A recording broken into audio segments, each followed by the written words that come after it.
सही है तो टोलेट नहीं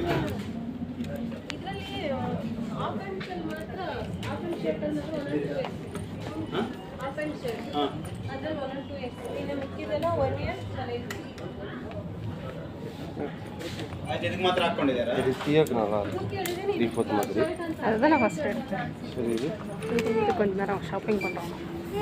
வெளி ஷாப்பிங் பண்ணுறோம். நான் முடிச்சோம். ரேட்டு பார்க்குறானோ ஆசமே அது வேணுமா?